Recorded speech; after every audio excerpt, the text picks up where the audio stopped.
কত সুন্দর শব্দ এই ভাগ্য, কিন্তু যতটা সুন্দর ঠিক ততটাই রহস্যময় এই শব্দ। কখন কি হবে কেউ জানে না।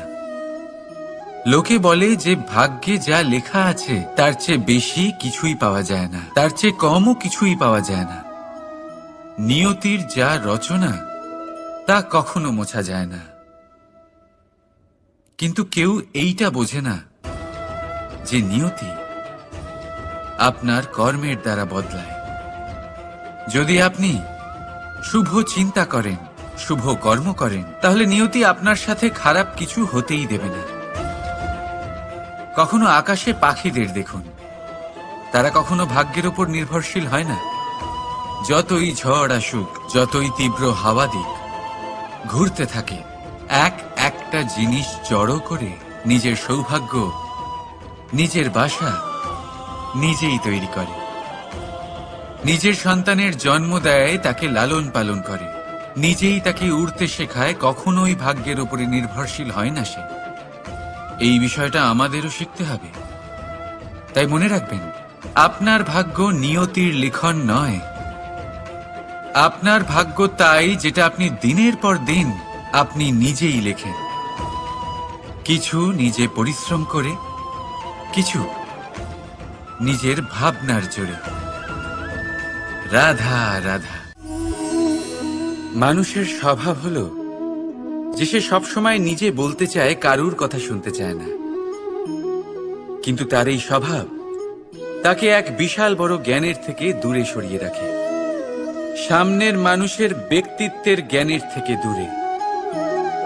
তাই যদি আপনি কাউকে চিনতে চান, কাউকে বুঝতে চান, তাকে থামাবেন না, শুধু বলতে দিন।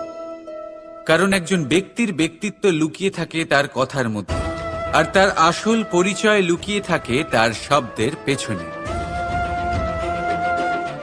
বলতে দিন, আস্তে আস্তে আপনি সব বুঝতে পারবেন। এটাই তফাৎ হলো একজন সাধারণ মানব আর একজন মহামানবের মধ্যে। এক যে কাউকে বলতে দেয় না, আর এক যে সবার কথা শুনে। তাহলে সিদ্ধান্ত আপনার, আপনি কি সাধারণ হতে চান না অসাধারণ? কারণ এই ভবিষ্যৎ আপনার। রাধা রাধা। ভাগ্য আর কর্ম, এই দুই এমন শব্দ যাকে ঘিরে সমগ্র সংসার। কেউ বলে আমার ভাগ্যে এটা ছিল না, যা পেলে আমার জীবন অন্যরকম হতো। কেউ বলে আমার গত জন্মের কর্ম নিশ্চয়ই এমন ছিল, যে কারণে এই জন্মে এরকম ভাগ্য পেয়েছি আমি। এই সব বাদ দিন আর একবার শান্ত চিত্তে ভাবুন। আপনি বুঝতে পারবেন যে ভাগ্য আর কর্ম এই দুই এই জন্মের। তফাৎ শুধুমাত্র এটাই যে যদি ভাগ্যের কথা বলা হয়, তাহলে আপনি এই ভাগ্যের থেকে যত বেশি আশা করবেন তত বেশি নিরাশ হবেন আপনি। কারণ এই আশা আপনাকে কর্ম করা থেকে আটকায়। যদি কথা বলা হয় কর্মের, তাহলে নিজের কর্মের প্রতি যত বিশ্বাস রাখবেন তত বেশি সফলতা আপনার কাছে আসবে। তাই একটা কথা মনে রাখবেন, ভাগ্য আপনার কর্ম নির্ধারণ করে না, কিন্তু আপনার কর্ম আপনার ভাগ্যকে অবশ্যই নির্ধারণ করে। রাধা রাধা। এই সংসারে আলোর উৎস কি? সূর্য। এই সংসারে মিষ্টি জলের উৎস কি? নদী। এই সংসারে উচ্চতার প্রতীক কি হয়? হিমালয় পর্বত। আমরাও জীবনে এরকমই হতে চাই, সূর্যের মতো তেজস্বী হতে চাই, নদীর মতো পূজনীয় হতে চাই, হিমালয় পর্বতের মতো উচ্চতা লাভ করতে চাই। সব ঠিক আছে, কিন্তু তার জন্য আমরা কাজ কি করি? যদি এরকম আমরা হতে চাই, তাহলে সবার আগে সূর্যের মতো নিজেকে উজ্জ্বল করুন। সূর্যের সব থেকে বেশি আলো নিজের অন্তরে থাকে। নদীর মতো নিজের পথ নিজেই তৈরি করুন। পাথরের সাথে ধাক্কা খাওয়ার পরেও থেমে না যাওয়া শিখুন। হিমালয় পর্বতের মতো উচ্চতা লাভ করতে হলে সেটার মতো অটল থাকতে শিখুন। একটা কথা অবশ্যই মনে রাখবেন, নিজেকে জ্বালাবেন তবেই সংসারকে আলোকিত করতে পারবেন। রাধা রাধা। প্রতীক্ষা, প্রয়াস, এই দুই জীবনের অভিন্ন অঙ্গ। দেখতে গেলে আমরা জীবনে কারোর না কারোর প্রতীক্ষা অবশ্যই করি। সে কোনো ব্যক্তি হোক বা সময় হোক বা কোনো ভাবনা, সবকিছুই হতে পারে। আর দেখতে গেলে সব সময় কেউ না কেউ কিছু প্রয়াসও করে চলেছে। যেমন সাফল্য আসার প্রতীক্ষা, বিফলতা যাতে না আসে তার জন্য প্রয়াস, সুখ আসার প্রতীক্ষা, দুঃখ যাতে না আসে তার জন্য প্রয়াস। এবার প্রতীক্ষা আর প্রয়াসের মধ্যে এক ঘনিষ্ঠ সম্পর্ক রয়েছে, আর তা হল যিনি প্রতীক্ষা করেন তিনি ঠিক তাই পান যা একজন প্রয়াস করা ব্যক্তি পেছনে ফেলে আসেন। তাই প্রতীক্ষা নয়, প্রয়াস করুন। এই প্রয়াসের মধ্যেই সুখের চাবিকাঠি রয়েছে। রাধা রাধা। মানুষ কর্ম করেন। আমি বারংবার বলি যে ফলের আশা করবেন না। তাও মানুষ কোথাও না কোথাও নিজের কর্মের বদলে কোনো না কোনো ফলের আশা অবশ্যই রাখেন। কখনো তিনি সফল হন, কখনো অসফল। সেই জন্যই আমি বলি যে ফলের আশা কখনো রাখবেন না, কারণ সাফল্য বা অসফলতা মনের মধ্যে রাখলে কখনো কোনো লাভ হয় না। যদি সাফল্য মনের মধ্যে রাখেন তাহলে অহংকার জন্ম নেবে। যদি অসফলতা মনের মধ্যে রাখেন তাহলে এক হীনমন্যতায় আপনি ভুগবেন, যা দিয়ে কোনো শুভকর্ম হবে না। সেই জন্য শুধুই কর্ম করে যান, কর্মেই মগ্ন থাকুন। আর আসুন আমার সাথে ভালোবেসে বলুন, রাধা রাধা। বন্ধু আর শত্রু, প্রত্যেকের জীবনের একটা বড় অংশ এর উপরে নির্ভরশীল হয়ে থাকে। আপনার জীবনে সফলতা আর অসফলতাও এর উপরে নির্ভরশীল। কিন্তু এই বন্ধু এবং শত্রুদের খুঁজে পাওয়ার জন্য আপনাদের বাইরে যাওয়ার প্রয়োজন নেই, কারণ এরা স্বয়ং আপনার ভেতরেই আছে। আপনি যদি বিনম্র থাকেন, যদি আপনি নিরন্তর প্রয়াস করতে পারেন, তাহলে আপনার কোনো বন্ধুর প্রয়োজন নেই। যদি আপনার মধ্যে অহংকার থাকে, যদি প্রতি কথায় আপনার মধ্যে ক্রোধ উৎপন্ন হয়, তাহলে আপনার শত্রুর কোনো প্রয়োজনই নেই। নিজের অন্তরের এই বন্ধু ও শত্রুকে চিনুন, আর আমার সাথে ভালোবেসে বলুন, রাধা রাধা। একে চিনতে পারলেন? একে কুঠার বলা হয়। আপনারা জীবনে কোথাও না কোথাও কোনো না কোনো রূপে এটা দেখেই থাকবেন। একটা ব্যাপার নিশ্চিত, এই কুঠার ছাড়া কোনো বৃক্ষকে কাটতে পারা সরল নয়। এবার আপনি কখনো এটা ভেবেছেন, এই কুঠার, এর এই অংশ, এর মুখটাই যদি না থাকে তাহলে কি হবে? এ শুধুমাত্র কোনো বৃক্ষই নয়, তার কোনো ডালও কাটতে সক্ষম হবে না। এবারে ভাবুন, এই শুকনো কাঠের হাতল এ আমরা কোত্থেকে পেলাম? কোনো এক বৃক্ষ থেকেই। সেই ডাল যাকে কেটে ফেলা হয়েছিল এক বৃক্ষকে কাটার জন্য, এই ডালই শস্ত্ররূপে প্রস্তুত। আমাদের জীবনে আমাদের প্রিয়জন, আমাদের আপনজন যখন সময় কখনো কখনো তাদের সঙ্গ না দেয়, যদি তারা দৈন্য দশায় থাকেন, তাহলে তাদের সঙ্গ কখনো ছাড়বেন না। ওনাদের প্রয়োজন শুধুমাত্র মনোবল।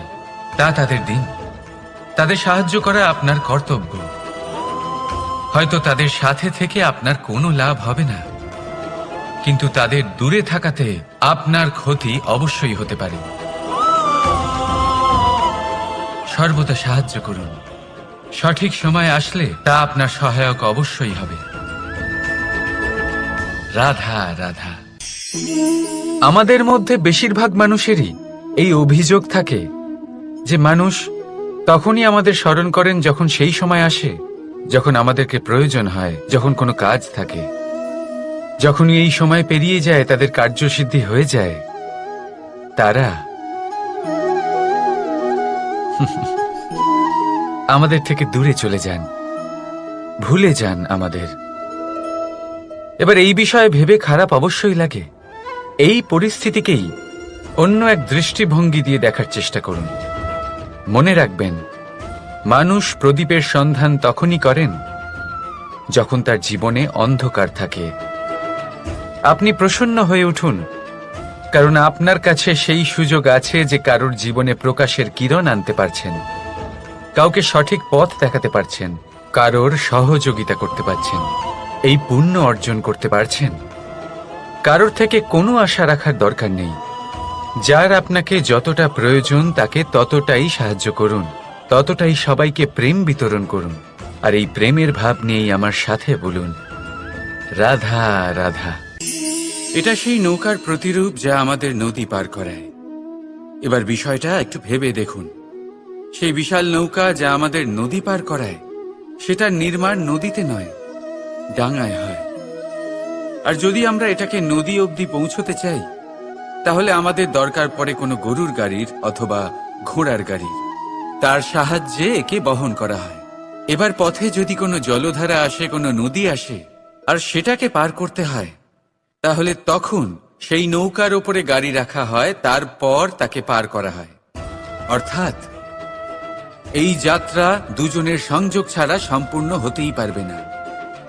সেই জন্যই এই প্রবাদ আছে, কখনো নৌকা তো কখনো গাড়ি। আমাদের সম্পর্কের মধ্যে অতি আবশ্যক, আমাদের সম্পর্কের মধ্যে অত্যন্ত গুরুত্বপূর্ণ হল সংযোগ। সবসময় একসাথে চলা, সংযোগ স্থাপন করা। সবসময় সুখী থাকবেন। রাধা রাধা। পুস্তক, পুস্তক থেকে আমরা কি না শিখতে পারি। জ্ঞান হোক, বিজ্ঞান হোক, ইতিহাস হোক, সব শিখতে পারি। কথায় আছে, একটা ভালো পুস্তক, একটা ভালো গ্রন্থ পাওয়া তা 100 ভালো বন্ধু পাওয়ার সমান। কিন্তু যদি একটা ভালো বন্ধু পাওয়া যায়, তাহলে তা গোটা গ্রন্থাগারের সমতুল্য। সে আপনাকে কর্মের বিষয়ে জ্ঞান দেয়, সাফল্যের রসায়ন শিক্ষা দেয়। সে আপনাকে ইতিহাসে অমর করে রাখবে। শুধু তাই নয়, সে আপনাকে শুধু পথই দেখাবে না, সেই পথে আপনার সাথে সঙ্গী হয়ে চলবে সে। সেই জন্য জীবনে যদি কোনো ভালো বন্ধুকে পাশে পান, তাহলে তাকে আপন করে রাখবেন, তাকে সামলে রাখবেন। জীবন সহজ হয়ে যাবে। রাধা রাধা। বর্ষা ঋতু শুরু হলেই পাখিদের মধ্যে চাঞ্চল্য বেড়ে যায়। আর সেটা হবে নাই বা কেন? বাসা ভেঙে যায়, বৃক্ষ ভেঙে পড়ে। প্রত্যেক পাখি তার থাকার জন্য একটা নতুন জায়গার, একটা ছায়ার, একটা ছাদের খোঁজে থাকে। শুধু একটা পাখি এসব কিছুই করে না। না তো তার এসব সমস্যা নিয়ে কোনো চিন্তা থাকে, না কোনো দরকার পড়ে। আর সেই পাখি হলো বাজ। সেই সব সমস্ত ছোটখাটো সমস্যার থেকে অনেক দূরে ওপরে উড়ে বেড়ায়, মেঘের থেকেও অনেক উঁচুতে। তাই এই সব ছোটখাটো সমস্যা যা আপনার জীবনে এসে থাকে, এই সব নিজের চারপাশকে ঘিরতে দেবেন না। নিজের চিন্তা ভাবনাকে অনেক উঁচুতে রাখুন। আপনার সমস্ত সমস্যা নিজে থেকেই নিচে চলে আসবে। রাধা রাধা। কোনো ব্যক্তির ব্যক্তিত্ব কিভাবে তৈরি হয়? আপনার কি মনে হয় যে ব্যক্তি জন্ম থেকে তার স্বভাব নিয়ে জন্মায়? নাকি আপনার মনে হয় যে এই প্রকৃতি ব্যক্তির জন্য তার নিয়তি রচনা করে? না, এরকম একেবারেই হয় না। আমি আপনাকে বোঝাচ্ছি। যখনই বৃষ্টি পড়ে কোনো বিন্দুর দিকে দেখবেন। এবার এই বিন্দু যেখানে পড়ছে তার উপরে নির্ভর করছে তারপর কি হবে। যদি এই বিন্দু পড়ে কোনো ক্ষেতের ওপরে, তাহলে কোনো নতুন ফসলের জন্ম দেবে। যদি সে গরম কড়াইতে পড়ে, তাহলে বাষ্পীত হবে। যদি সে কোনো সাপের মুখের ভেতরে পড়ে তাহলে বিষ তৈরি হবে, ঝিনুকের ভেতরে পড়লে মুক্ত তৈরি হবে, যদি কোনো পাতার ওপরে পড়ে তাহলে শিশির তৈরি হবে। একই বিন্দু, কিন্তু তার সঙ্গত তার ভবিষ্যৎ এবং ব্যক্তিত্ব নির্ধারণ করবে। এবার এটা তো শুধুমাত্র এক বিন্দু, তার কাজ হলো শুধুমাত্র পড়া, কোথায় সেটা সেও নির্ধারণ করতে পারে না। কিন্তু আপনি হলেন মানুষ, আপনি বাছাই করতে পারবেন যে আপনার সঙ্গী কারা হবে, কাদের সাথে আপনি মেলামেশা করে বড় হবেন। তাই তা ভালোভাবে করুন, কারণ এই নির্বাচন আপনার হাতে, কারণ এই জীবন আপনার, ভবিষ্যৎ আপনার। এবার আপনি মহান হতে চান কি না তার নির্ণয় আপনাকেই করতে হবে। আসুন আমার সাথে ভালোবেসে বলুন, রাধা রাধা। সূর্যের তাপ এতটাই প্রখর হয় তা সমস্ত বনস্পতিকে শুষ্ক করে দেয়। পুকুর হোক, নদী হোক, সরোবর হোক, সমস্ত শুষ্ক হয়ে যায়। কিন্তু আপনি কখনো শুনেছেন সূর্যের তাপে সমুদ্র শুকিয়ে গেছে? এমন কখনোই হয় না। আর এর পেছনেই লুকিয়ে রয়েছে এক অমূল্য জীবনের শিক্ষা। সমুদ্রের মতো নিজেকে ধৈর্যশীল করে তুললে, নিজেকে সংযমী করে তুললে সূর্যের তাপ আপনার কোনো ক্ষতি করতে পারবে না। আপনার অন্তর থেকে সেই তাপ বাষ্পায়িত হয়ে মেঘ তৈরি হয়ে সূর্যকে ঢেকে দেবে, আর তারপর হবে শুধু সাফল্যের বৃষ্টি। তাহলে আসুন আর আমার সাথে ধৈর্যের সাথে বলুন, রাধা রাধা। মানুষ অসুস্থ কেন হন? শারীরিক দুর্বলতার কারণে? না, মানুষ অসুস্থ হন তার মানসিকতার কারণে, তার বিবেকের কারণে, তার কর্মের কারণে, তার ক্রোধের কারণে। আর যখন কেউ সুস্থ হন, ঠিক হয়ে যান, তার মানে এটা নয় যে শুধু ওষুধের জন্য তিনি সুস্থ হয়েছেন। না, এটা কারোর তার প্রতি প্রেমের প্রভাব, বিশ্বাসের প্রভাব, সম্বলের প্রভাব। শুধুমাত্র ওষুধ দিয়ে কিছুই হয় না। যদি মনে প্রেম থাকে, বিবেক থাকে, বিশ্বাস থাকে, সম্বল থাকে, তবেই সেই ওষুধ কাজ করতে পারে। তাই মনে রাখবেন, এই জীবন হলো অত্যন্ত ছোট। মনে প্রেম ভাব রাখুন, মিত্রতা করুন, শত্রুতা নয়, ভালোবাসুন, বিদ্বেষ নয়। আর এই ভালোবাসার সাথেই বলুন, রাধা রাধা। মানুষ জীবনে সব সময় চিন্তা করে, ভাবতে থাকে যে তার জীবনে কতই না সমস্যা। তারপরে নিজের আশেপাশে দেখে আর ভাবে যে সবাই কত প্রসন্ন, শুধু আমার জীবনেই সমস্যা আছে। কিন্তু বিষয়টা তা নয়। শুধু প্রত্যেক ব্যক্তিরই নয়, প্রত্যেক প্রাণীরও জীবনে সমস্যা আছে। এবার মানুষ একটা পাখিকে দেখে এটাই ভাবে যে এদের জীবন কতটা সহজ। কোনো দেশেরই সীমারেখা এদের ওপর লাগু হয় না। কোথায় থাকবে সেই নিয়েও কোনো ভাবনা নেই, কত শান্তির জীবন এদের। তারপর সে একটা পিঁপড়েকে দেখে আর এটা ভাবে, কি অসাধারণ, এদের তো সারা জীবনই মাটির উপরেই অতিবাহিত হয়, খাবারটাও মাটিতেই পেয়ে যায়, কি শান্তির জীবন এদের। কিন্তু যখন কোনো ঝড় আসে তখন সবার আগে সেই পাখির বাসাটাই ঝড়ে ভেঙে যায়। এই পাখি যে শাখাতেই গিয়ে বসে পড়ুক, তাদের উপর সবসময় সংকট থাকে যে ওপর থেকে কোনো বড় পাখি এসে তাদের উপর প্রহার না করে, তারা নিজেদের প্রাণ না হারায়। আর যদি কথা বলি পিঁপড়েকে নিয়ে, এদের উপর সবসময় সংকট থাকে যে কোনোভাবে বাতাস বা জল এদের ভাসিয়ে না নিয়ে যায়, কোনো প্রাণী ওকে পা দিয়ে পিষে না দেয়, এই পিঁপড়ে পিষ্ট হয়ে না মারা যায়। দেখুন, সমস্যা প্রত্যেকের জীবনে রয়েছে, আর এই সমস্যা আসতেই থাকবে।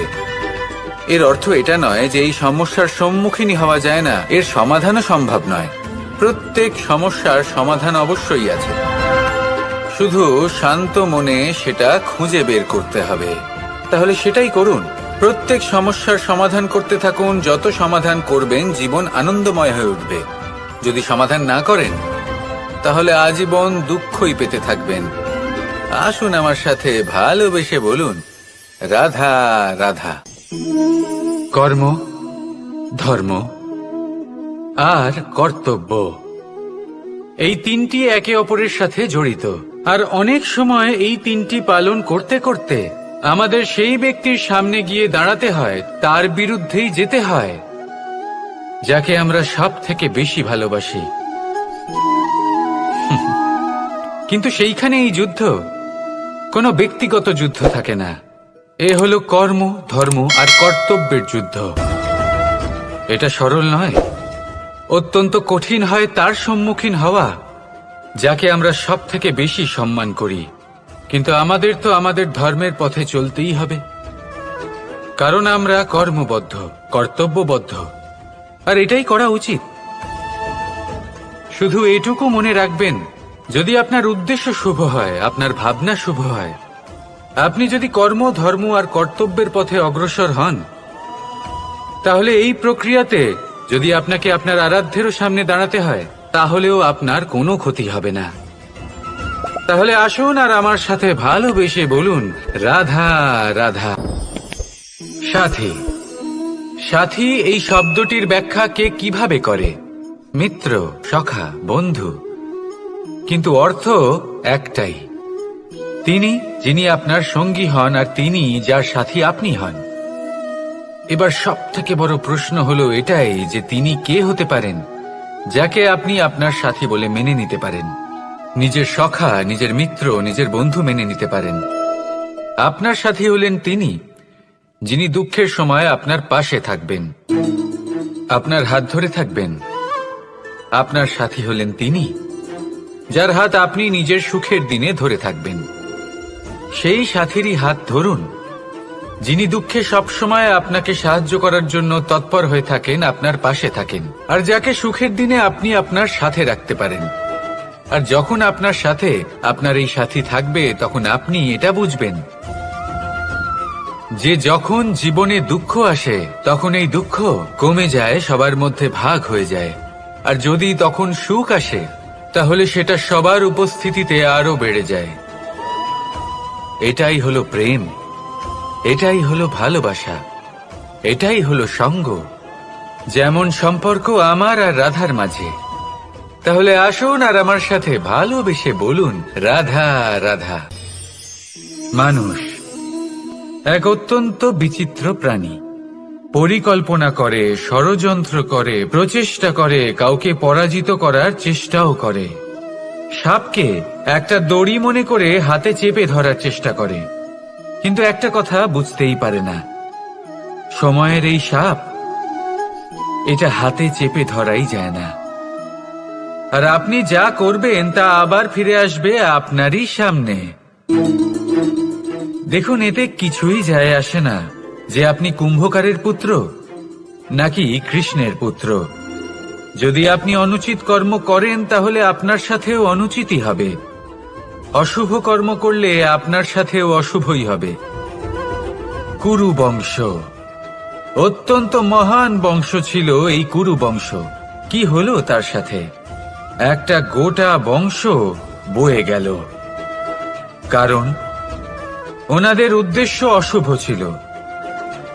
অন্যদিকে 5 জন বনবাসী পাণ্ডব মহাভারত বিজয়ী হলেন, কারণ তাদের উদ্দেশ্য শুভ ছিল। তাই মনে রাখবেন, শুভ অগ্নি প্রজ্বলিত করবেন, শুভ তাপ সঞ্চার হবে। অশুভ অগ্নি প্রজ্বলিত করবেন, নরকেই জ্বলতে হবে। তাহলে আসুন আর আমার সাথে ভালোবেসে বলুন, রাধা রাধা। জীবনে এমন কিছু কাজ রয়েছে যা আপনাকে একাই করতে হয়, আর এমন কিছু কাজ রয়েছে যা আপনাকে একসাথে মিলে করতে হয়, একজোট হয়ে, সঙ্গবদ্ধ হয়ে। এবার সঙ্গবদ্ধ বলতে কি বোঝাতে চাইছি? আমি তাদের কথা বলছি না যারা বাস্তবিকভাবে একে অপরের সাথে কাজ করেন। আমি তাদের কথা বলছি যারা একে অপরের থেকে দূরে থেকেও একে অপরকে বিশ্বাস করেন। আমি আগেও বলেছিলাম, সমস্ত বিশ্বের আশা বিশ্বাসেই বসবাস করে, তাই না? তাই যেখানে সমস্ত বিশ্ব আছে, সমস্ত সংসার আছে, সেইখানেই বিশ্বাস রয়েছে। তাই আপনার আশেপাশে এমন দল সঙ্গবদ্ধ করুন যাদের আপনার উপর বিশ্বাস আছে আর যাদেরকে আপনি বিশ্বাস করতে পারেন। তাহলে আসুন আর আমার সাথে ভালোবেসে বলুন, রাধা রাধা। আমরা যে মানুষকে চাই, যাকে আমরা ভালোবাসি, তাকে একটা উপহার অবশ্যই দিতে চাই। এমন এক উপহার যা ওনার ভালো লাগবে, যা শ্রেষ্ঠ হবে, অতি প্রিয় হবে, বহুমূল্য হবে, বা বলতে পারেন মূল্যবান হবে। তাই আমরা কি করি? আমরা বাজারে যাই, তার জন্য স্বর্ণ, আভূষণ, হিরে, মুক্তো এইসব নিয়ে আসি। কিন্তু এটাই কি সর্বশ্রেষ্ঠ উপহার? কখনোই না। সর্বশ্রেষ্ঠ উপহার হলো স্বাধীনতা, তাকে নিজের মনের মতো বাঁচার স্বাধীনতা। যদি আপনি কাউকে স্বাধীনতা না দিতে পারেন, তাহলে সে কোথাও না কোথাও বন্দী হয়ে যায়, তার বিকাশ কোথাও না কোথাও আটকে যায়। কিন্তু যদি আপনি কাউকে স্বাধীনতা দিতে পারেন, তাহলে আপনি দেখবেন ও সমস্ত সংসারকে, এই জীবনকে নিজের দৃষ্টিভঙ্গি দিয়ে দেখবে, বুঝবে যে কোনটা হলো উচিত আর কোনটা হলো অনুচিত। আর এটাই হলো সর্বশ্রেষ্ঠ। আর এবার যদি কাউকে স্বাধীনতার মাধ্যমে এত বড় একটা শক্তি দিতে পারেন, তাহলে আপনি আমাকে বলুন, এর থেকে বড় উপহার আর কি হতে পারে? আসুন আর আমার সাথে ভালোবেসে বলুন, রাধা রাধা। পিতা আর পুত্রের সম্পর্ক অত্যন্ত মধুর হয়ে থাকে। পিতা স্বপ্ন দেখেন, তাকে পূর্ণ করার সকল সম্ভাব্য চেষ্টা করেন, কিন্তু তাও অনেক সময় ওনার স্বপ্ন অপূর্ণ থেকে যায়। তখন পিতা ভাবেন যে স্বপ্ন উনি পূর্ণ করতে পারেননি, ওনার সন্তান তা অবশ্যই পূরণ করবে। যে স্থানে উনি কখনো পৌঁছতে পারেননি, সেই স্থানে ওনার পুত্র অবশ্যই পৌঁছবে। পিতা নিজের সন্তানের ভবিষ্যৎ নিয়ে সেই স্বপ্ন দেখেন, আর যখন সেই সন্তান সামনে এগোতে থাকে, তখন তার দুঃখ হয় না, বরং গর্ব হয়। ওনার ভালো লাগে এটা দেখে যে ওনার সন্তান অনেক উন্নতি করছে। কিন্তু যখন সন্তান নিজের অভিভাবকের শক্তি দেখে, তার যশ দেখে হিংসা করতে থাকে, সমস্যা সেইখানেই শুরু হয়। সেই জন্য সকল সন্তানকে এটা মনে রাখতে হবে, দেখুন, পুত্র হবার সুবাদে, এক সন্তান হবার সুবাদে, এটা হলো আপনার অধিকার যে আপনি আপনার পিতার থেকে বেশি উন্নতি করবেন। আপনার পিতাও এটাই চান, কিন্তু সুস্থভাবে এটা করুন। একটা রেখা টেনে নিন, যাতে আপনি তাতে এগোতে পারেন আর আপনার পিতার তাতে গর্ববোধ হয়, আর সেই বিষয়ে দুঃখ না হয় যে আমার সন্তান আমাকেই ছোট করার চেষ্টা করছে। ইতিহাস সাক্ষী রয়েছে, যে মানুষ অন্য কাউকে ছোট করার চেষ্টা করেছেন, সেই মানুষই ছোট হয়ে গেছেন। আর আমার মনে হয় না আপনি এটা চান, কারণ কোনো একদিন আপনিও কারোর পিতা হবেন। আসুন আমার সাথে ভালোবেসে বলুন, রাধা রাধা। প্রেম এই সংসারে এসেছিল এই সংসারকে প্রেমের শিক্ষা দেওয়ার জন্য, এই জীবনের সুখের অনুভূতি আসলে কি তা শেখানোর জন্য। কিন্তু যদি সত্যি কথা বলি, তো আমি নিজেই প্রতিদিন প্রেমের নতুন নতুন স্বরূপ দেখতে পাই, প্রেমের একটা নতুন অনুভূতি প্রত্যেক নতুন দিনে। আর তার কারণ হলো এই প্রেম অনন্ত, এ হলো দৈব। প্রেম হলো এই সংসারের সব থেকে বড় ঢাল এবং সব থেকে বড় অস্ত্র। এই প্রেম ছাড়া না কোনো ন্যায় হয় আর না কোনো শাস্ত্র, না জীবন আছে আর না অন্ত। এবার যদি এই প্রেম মনের মধ্যে বাস করতে শুরু করে, তাহলে কখনো কোনো সমস্যাই হবে না, আর যদি হয়েও থাকে তাহলে তা স্থায়ী হবে না। এই প্রেম কি না করতে পারে? এই প্রেম সমস্ত সমস্যা মিটিয়ে ফেলতে পারে, আপনার মনের মধ্যে অহংকারকেও বিনাশ করে দিতে পারে, আপনাকে সাক্ষাৎ ঈশ্বরের সাথে দেখা করাতে পারে। তাই প্রেমের দ্বারা প্রয়াস করতে থাকুন, এই সংসারের প্রত্যেক মানুষকে, প্রত্যেক বস্তুকে, প্রত্যেক জীব জন্তুকে ভালোবাসবেন। আর এই প্রেমের দ্বারাই বলুন, রাধা রাধা। মানুষের জীবনে স্বচ্ছতার একটা আলাদা গুরুত্ব আছে। যদি আপনি নিজেকে স্বচ্ছ রাখেন, তাহলে আপনার নিজেরও ভালো লাগবে, সামনের ব্যক্তিরও ভালো লাগবে। একটা অন্যরকম প্রভাব পড়বে। কিন্তু একজন শ্রেষ্ঠ ব্যক্তি কিভাবে হয়ে ওঠা সম্ভব? যার মধ্যে গুণ আছে, শিক্ষা আছে, শুভ চেতনা আছে, যিনি সৎকর্ম করেন। কিভাবে হব সেই ব্যক্তি যার মধ্যে জ্ঞান আছে? শুধুমাত্র স্বচ্ছ থাকলে তো তা হওয়া সম্ভব নয়। প্রথমে আপনাকে বুঝতে হবে যে মানুষের মধ্যে 4টি মূল তত্ত্ব আছে। প্রথম হলো তার শরীর, যার দ্বারা উনি যে কোনো কর্ম করে থাকেন। দ্বিতীয় তত্ত্ব হলো তার মন, যার দ্বারা কোনো কর্ম করার জন্য সে নিজেকে প্রেরণা দিতে থাকে। তৃতীয় তত্ত্ব হলো বুদ্ধি, যে কর্ম আমরা করতে চাই, যে লক্ষ্যে আমরা পৌঁছতে চাই, সেটা আমরা কিভাবে কোন পথে করব সেটা স্থির করা যায় বুদ্ধি দিয়ে। আর চতুর্থ তত্ত্ব হলো আত্মা। আত্মা হলো এমন এক তত্ত্ব যার কোনো সমাপ্তি নেই। আত্মা হলো অজয়। কিন্তু এরও শুদ্ধিকরণের প্রয়োজন হয়। এই 4টি তত্ত্বের শুদ্ধিকরণ করতে থাকুন, এদের নির্মল রাখুন, শুদ্ধ রাখুন। এবং এটা কিভাবে হবে? শুভ চেতনা দ্বারা, জ্ঞানের দ্বারা, এবং সবথেকে বেশি গুরুত্বপূর্ণ প্রেমের দ্বারা।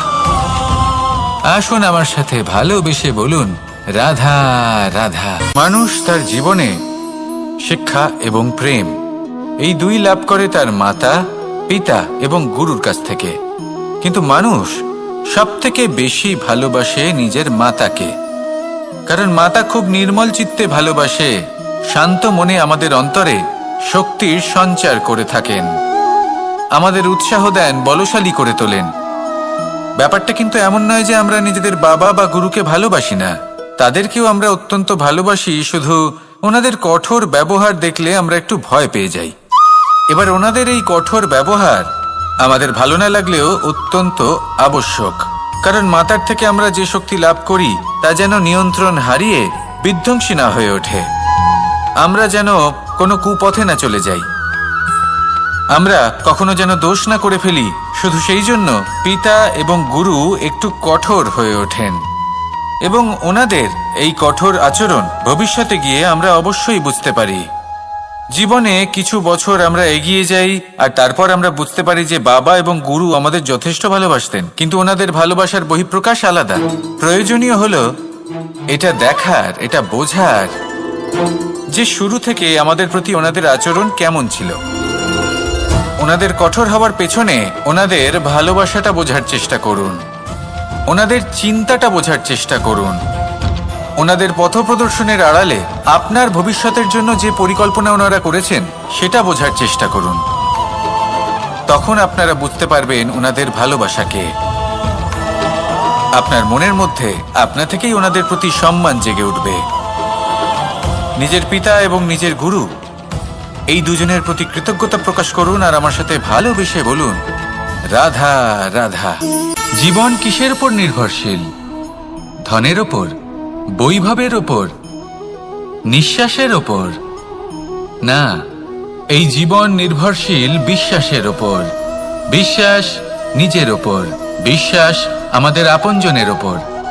কিন্তু যখন এই বিশ্বাস ভেঙে যায় তখন মানুষের মনও ভেঙে যায়, আর তারপর সে অন্য কিছু করতেই পারে না। তখন কি করা যেতে পারে? 3টে কাজ আছে যা আপনি করতে পারেন। প্রথম, ভালোবাসা। যাকে আপনি ভালোবাসেন, যারা আপনাকে ভালোবাসে, ভুল যারই হোক না কেন, তার কাছে ক্ষমা চাইতে কখনোই সংকোচ বোধ করবেন না। দ্বিতীয় হলো বিশ্বাস। যারা আপনাকে ভালোবাসেন, আপনাকে বিশ্বাস করেন, তাদের বিশ্বাস কখনো ভাঙবেন না। তৃতীয় হলো আশা। যারা আপনাকে ভালোবাসেন, আপনাকে বিশ্বাস করেন, তাদের আশা আপনার সাথে জড়িত। তাদের থেকে কখনো কিচ্ছু লুকোবেন না। এই 3টে কাজ করুন আর এই জীবন সুপ্রসন্ন হয়ে বলবে, রাধা রাধা। মানুষের জীবনে 2 ধরনের আবেগ থাকে যা চিরকাল তার সাথে বসবাস করে। প্রথম, স্বপ্ন। দ্বিতীয়, অজুহাত। মানুষ হাজার হাজার স্বপ্ন দেখতে পারে। আমাকে এই কাজ করতে হবে, আমাকে ওখানে ঘুরতে যেতে হবে, আমায় জীবনে এই অসম্ভব কাজ বাস্তবায়িত করে দেখাতে হবে, আদি ইত্যাদি।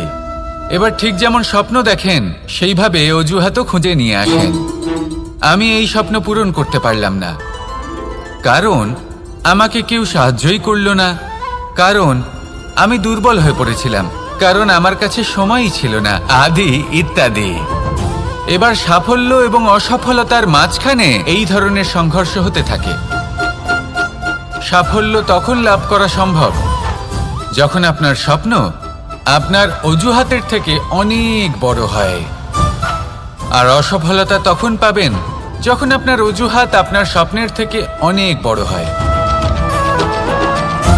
আপনি যদি সাফল্য লাভ করতে চান তাহলে চেষ্টা করতে থাকুন, পরিশ্রম করুন। যদি অসফল হন তাহলে ভয়ভীত হওয়ার কোনো প্রয়োজন নেই। নিজের ভুল বুঝুন, তাকে শুধরে নিন, আবার চেষ্টা করুন।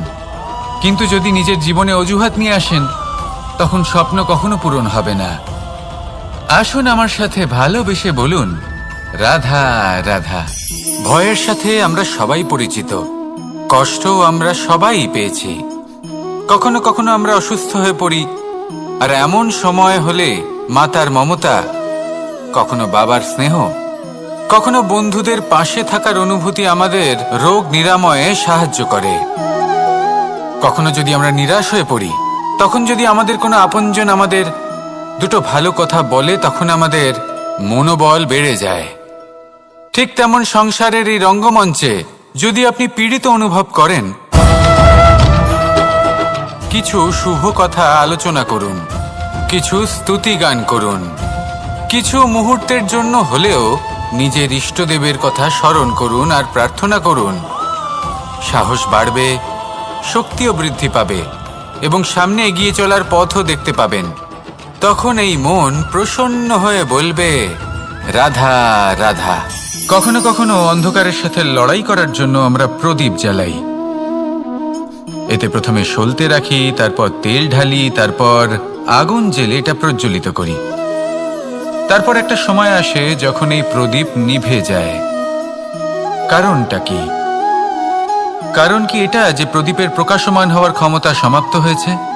না, এই যে আগুন আমরা দেখতে পাচ্ছি, এই আগুনের জন্য যে শক্তির প্রয়োজন হয় তা আসে এই তেল থেকে। যদি এই তেল সমাপ্ত হয়ে যায় তাহলে এই প্রকাশ তাও সমাপ্ত হয়ে যায়। আর আমাদের জীবনে এই তেল হলো আমাদের কর্ম, আর এই আগুন আর এর দ্বারা উৎপন্ন হওয়া প্রকাশ আমাদের ভাগ্য। যত আমাদের কর্ম ক্ষীণ হতে থাকবে, আমাদের ভাগ্য সৌভাগ্য কোথাও না কোথাও লুপ্ত হয়ে যাবে। যে উজ্জ্বল ভবিষ্যৎ আমরা চাইছি তা কখনো লাভ করতে পারবো না যদি কর্ম না করি। ঠিক যেমন তেল ছাড়া অগ্নি উৎপন্ন হয় না, তেমনি কর্ম ছাড়া সৌভাগ্য হয় না। আর যেমন কর্ম তেমন ভাগ্য। তাই সবসময় কর্ম করতে থাকুন, কর্ম করা থামাবেন না। আর আমার সাথে ভালোবেসে বলুন, রাধা রাধা। জীবনে তিনটি বিষয় আছে, তিনটি বস্তু আছে, তারা যেন আপনাকে কখনো বশে না করে নিতে পারে।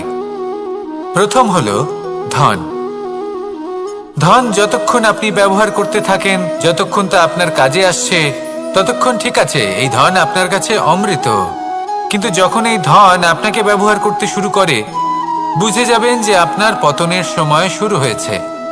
দ্বিতীয় বিষয়, ফেলে আসা অতীত।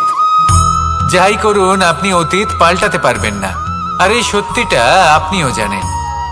কিন্তু তাও এর বশবর্তী আমরা হয়ে পড়ি। আর যখন তাই হয়, তখন এই সংসারে আমরা যেখানেই যাই না কেন, যত বড়ই সুখ লাভ করি না কেন, সেই সব আমাদের কাছে তিক্ত বলে মনে হয়। তৃতীয় বিষয়, আপনার আশেপাশের মানুষ ভিন্ন ভিন্ন ধরনের মানুষ হয়, যাদের চিন্তা ভাবনা এবং দৃষ্টিভঙ্গি ভিন্ন ভিন্ন প্রকারের। যদি এদের বশবর্তী আপনি হয়ে পড়েন, তাহলে কেউ বলবে এটা করো, এটা ভালো। কেউ বলবে এটা করো না, ওটা করো, ওটা ভালো কাজ। কেউ বলবে এই দুটোই করো না, অন্য কিছু করো।